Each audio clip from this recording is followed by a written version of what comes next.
ஓம் சக்தி. சேலம் சமயபுர மாரியம்மன் சக்தி பீடம். இந்த ஆலயத்தின் தனிச்சிறப்பு என்னன்னா, அம்மா எதிரே இருக்கின்ற சூளத்துல ₹1 நாணயத்தை மஞ்ச வஸ்திரத்துல கட்டி முடிஞ்சு உங்களுக்கான வேண்டுதல் எதுவாக இருந்தாலும் அந்த நாணயத்திட்ட சொல்லி சூளத்துல முடிஞ்சிட்டீங்கன்னா நித்தம் உங்க கோரிக்கை அம்மா காதுல ஒழிச்சுக்கிட்டே இருக்கும். தான் குழந்தைங்க நித்தம் இந்த கோரிக்கையை சொல்றாங்களேன்னு சொல்லி உடனுக்குடனாகவே அந்த வேண்டுதலை நம்ம சேலத்து மகமாய் நிறைவேற்றி கொடுத்துக்கிட்டு இருக்காங்க.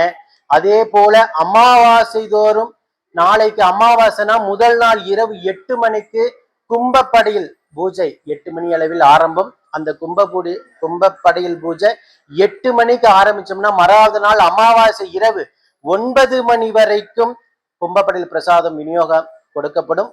குழந்தை வரம் கேட்டு வர தம்பதிகள் கணவன் மனைவி இருவரும் வந்து அம்மன் எதிரே இருக்கின்ற சூளத்துல காணிக்கையை முடிஞ்சிட்டு மஞ்ச துணியில ₹1 நாணயத்தை வச்சு முடியணும். அதே போல மஞ்ச துணியில நம்ம அம்மாவுடைய விக்கிரகத்தை வச்சு கொடுப்போம். உன் ஆலயத்துல தொட்டில் ஆடுவது போல என் குடும்பத்துல தொட்டில் ஆடணும்னு சொல்லி அம்மா ஆலயத்துல கட்டிட்டீங்கன்னா அடுத்த ஆண்டு இந்த நாட்களுக்குள்ளதாக அம்மா 1 ஆண்டுகளுக்குள்ளதாக மனமிறங்கி முன்ஜென்ம சாபப்பினி கழுப்பினி அத்தனையும் வேறறுத்து உங்களுக்காக வாதாடி வரம் கொடுத்துட்டு இருக்காங்க. தொட்டில கட்டி முடிச்சவன ஆலயத்தை சுத்தி வந்து நம்ம சூளி மாகாளியம்மன் 1000 ஆண்டுகளுக்கு முன்பு நம்ம முன்னோர்கள் வழிபாடு செய்த சூளி, நீலி, கொற்றவை, தவ்வை, காளி கேள்விப்பட்டிருப்பீங்க. காளி மாரியம்மன் தமிழ்நாடு முழுக்க வழிபாட்டு முறையில இருக்கு. அதே போல நீலி அம்மனுடைய வழிபாட்டு முறையும் இருக்கு.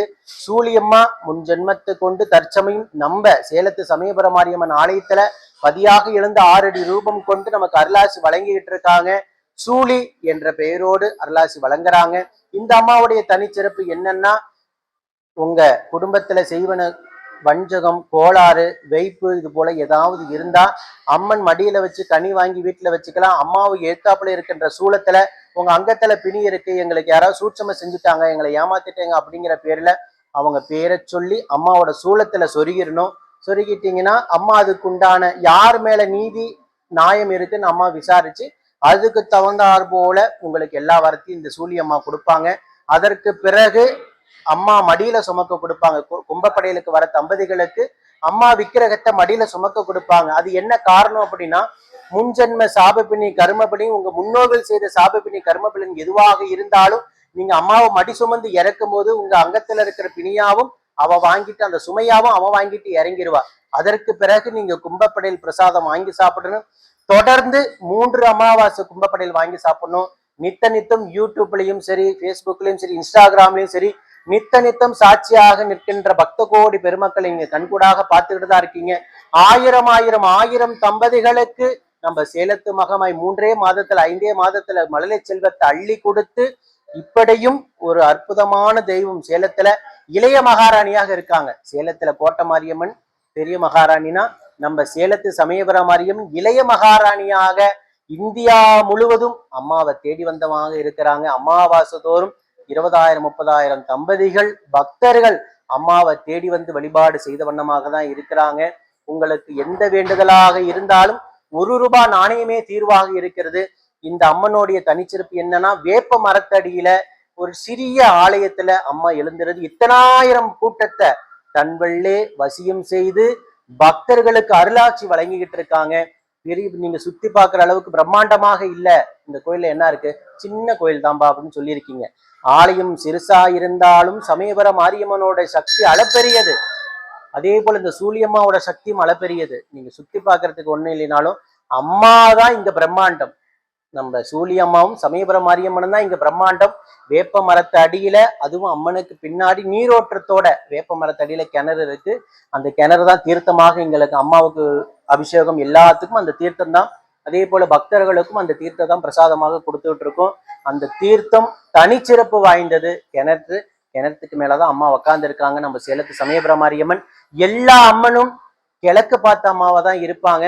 நம்ம சேலத்து மகமாய் மட்டும் வடக்கு பார்த்த தெய்வங்களுக்கு சாணத்தியும் சக்தியும் அதிகம் சொல்லுவாங்க. வடக்கு பார்த்த திசையில இருக்கிற தெய்வம் எல்லாம் துர்க்கை, காளி, அகோர தெய்வமாக தான் இருப்பாங்க. ஆனா நம்ம சேலத்து மகமாயி வடக்கு திசையை பார்த்து இருக்கிறதுனாலதான் குழந்தை வரத்தை உடனுக்குடனே அள்ளி கொடுத்துட்டு இருக்காங்க. அதுதான் இந்த ஆலயத்தின் தனிச்சிறப்பு. நம்பிக்கையோட வந்து கால் கடக்க காத்திருந்து கண்ணீர் சிந்தி கையேந்தி வாங்கி சாப்பிட்ட ஆயிரம் ஆயிரம் தம்பதிகள் உயிருள்ள வரைக்கும் மறக்க முடியாத, தான் குல தெய்வத்திற்கு பிறகு ஒரு தெய்வத்தை உயிருள்ள வரைக்கும் மறக்க முடியாம இணையாக நினைக்கிறாங்க அப்படின்னா நம்ம சேலத்து மகமாய் மட்டும்தான். அந்த அளவுக்கு ஆயிரம் ஆயிரம் தம்பதிகளுக்கு வரத்தை கொடுத்து எல்லோரோட மனசுலையும் இடம் பிடிச்சு வாழ்ந்துகிட்டு இருக்காங்க நம்ம சேலத்து மகமாயி. இந்த ஆலயம் எங்க அமைஞ்சிருக்கு சாமி அப்படின்னா, நீங்க புதிய பஸ் நிலையம் வந்து இறங்கிட்டு சாமிநாதபுரம் இபி ஆபீஸ் எதிர்த்தாப்புல வண்டிப்பேட்டை தெருவுல அம்மா ஆலயத்துல குடிகொண்டு இருக்காங்க. அதே போல புதிய பஸ் நிலையத்துல இருந்து சின்னேரி வயக்காடு வழியாக வரலாம். 1/2 கிலோமீட்டர்ல ஆலயத்தை வந்து நீங்க அடைஞ்சிடலாம். இதே போல நம்ம சேலத்து மகமாய நம்பிக்கையோட தேடி வர அத்தனை பேத்துக்கும் அக்காலும் தங்கையுமாக இருந்து இல்லைன்னு சொல்லாம எல்லா வரத்தையும் கொடுத்து எல்லா செல்வங்களையும் கொடுத்து கட்டி காத்து கடைசித்த நான் வேண்டிக்கிறேன். ஓம் சக்தி பராசக்தி. அதே போல இந்த ஆடி மாசம் சிறப்பு என்னன்னா, அம்மாவுக்கு ஆடி பூரம் ரொம்ப சிறப்பானதாக இருக்கும். ஆடி பூரத்தன்னைக்கு நமக்கு எப்படி வளைகாப்பு வைபவம் நடத்திக்கிறோம், அதே போல அம்மனுடைய அங்கம் முழுவதும் விலையில் அலங்காரம் செய்து கட்டி சாப்பாடு செய்து வர பக்தர்கள் அத்தனை பேரும் அம்மாவுக்கு நீங்க சந்தன குங்குமம் பொட்டு வச்சு நலுங்கு வைக்கலாம். அதுதான் இந்த ஆலயத்தோடைய தனிச்சிறப்பு. உற்சவர் அம்மாவை அலங்காரிச்சு அம்மாவுக்கும் பச்சை பயிர் மடிகட்டி விலையில் அலங்காரம் செய்து வச்சிருவோம். ஆடி பூரத்தன்னைக்கு வர அத்தனை பக்தர்களும் அம்மாவுக்கு சந்தன குங்குமம் பொட்டு வச்சு வழிபாடு செய்யலாம். அதே போல பௌர்ணமி தோறும் அம்மனுக்கு வளைகாப்பு வைபவம் காலையில 10 மணிக்கு நடைபெறும். அதே போல பௌர்ணமி அன்னைக்கு மாலை 7 மணிக்கு வெங்கல தேரேறி நம்ம சேலத்து மகமாய் ஒவ்வொரு மாதமும் பவனி வந்துட்டு இருக்காங்க. ஒவ்வொரு பௌர்ணமிக்கும் சாயங்காலம் 6 to 7க்குள்ளதாக அம்மா வீதி வலம் வருவாங்க. வெங்கல தேரை வலம் பிடிச்சு இழுத்து எல்லா வல்வினைகளையும் தீர்க்க சொல்லி அம்மா கிட்ட நாங்க வேண்டிக்கிறோம். ஓம் சக்தி பராசக்தி.